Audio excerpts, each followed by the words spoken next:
Welcome back again! Dito na naman ako sa inyong harapan. Dito na naman ako para sirain yung inyong magandang mood. Pero wag naman sana. Nandito ako para mag-share, magbigay ulit ng konting tips. Tips ba? Share kung bakit ko naisipan mag-vlog. Bakit nga ba? Bakit nga? Kayo, comment kayo. Lagay nyo sa comment section.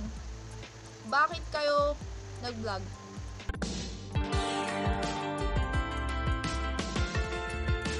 Yung sagot nyo, ilagay nyo sa comment section, ha?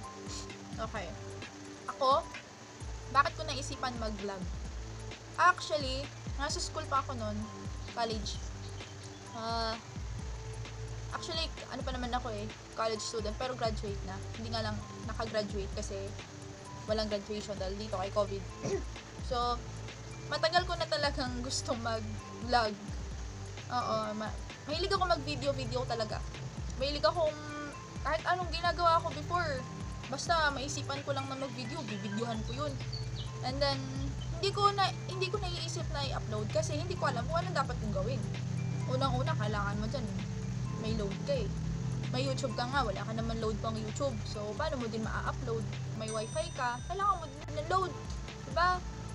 So, syempre, inuna ko muna yung mga priority ko sa school bago ako mag-research.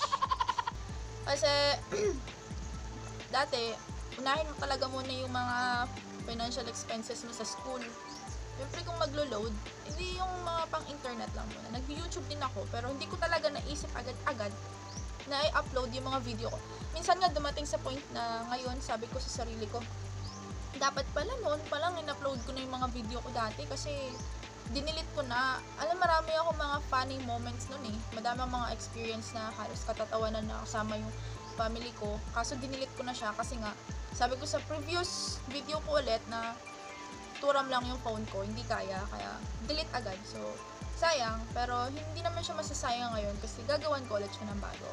So, the question is, bakit nga ba ako nakapag-isip na mag-vlog ngayon? Bakit nga ba? Anong sagot? Hindi ko rin alam Okay. So unang-una, dahil kay COVID, stuck na ako dito ng ilang buwan. Ilang March pa And then, hindi naman ako makapaghanap ng work kasi hindi pa masyadong safe. So, kung mag-online man ako na job, hindi rin ako basta-basta kasi wala akong signal. Itong pag-YouTube, pag may signal ako, upload ko lahat ng mga video ko. And then, hindi mo naman kailangan mong i-monitor lagi. Pero hindi naman sabihin mong kaya ng online na trabaho na dapat namomonitor mo siya every araw-araw. Para kumita. So, ayun. Naisipan ko mag-video ng mga nangyayari dito sa akin. And then, naisip ko na, why not? Ilabas ko na yung ako. Ilabas ko na yung hidden talent na meron ako. Kasi gusto ko rin, masayahin akong tao. Honestly, masayahin akong tao. Marami din ako napapasaya sa school, sa mga classmates ko, yung dalawa kong best friend, di ko na kayo i-mention. Itong family ko, napapasaya ko. Basta, funny din ako So, hindi ko may share sa lahat. Parang gusto ko rin mag-share ng happiness sa maraming tao. So, gusto ko rin mag-share, gusto ko rin ipakita sa buong mundo kung anong meron talent ako, kung anong merong kakayahan ako magpatawa. Hindi naman ganun galing magpatawa kay Michael B. And then, naboring lang ako dito sa bahay. Kasi, video ako ng video, tapos naisip ko na, why not gawin kong pagkakakitaan mga binivideo ko sa sarili ko. Sa family ko, dito sa bahay, mga binivideo ko kung saan-saan. Ayun. And then, syempre, gusto ko rin syempre makatulong. Syempre, pag kumita to, so, makakatulong ako sa sarili ko, makakatulong ako sa pamilya ko, makakatulong ako sa ibang tao, pero hindi pa agad-agad.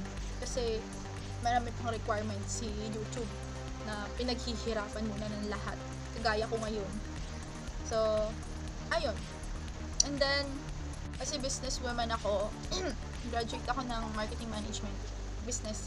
Kailangan makapal yung peslak kasi haharap ako sa mga tao, harap ako sa mga katrabaho, marami akong tao makakasalamuha, kailangan makapal yung mukha.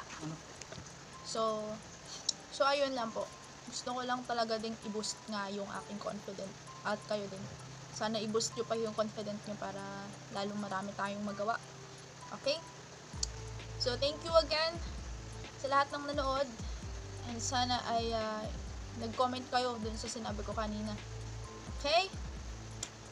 Ano nga ba yung pumasok sa isip nyo? Bakit kayo nag-vlog? Yun yung ilalagay nyo sa comment section.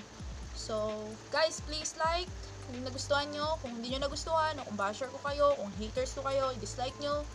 Pero hindi ko naman sinasabi, dislike nyo lahat. Comment kayo and subscribe na din po. And kung gusto nyo, share nyo po sa mga friends nyo. Gusto ding, or may kagaya ko na experience. Gusto pang matuto. See you guys at the next video na mamaos na ako. Bye-bye!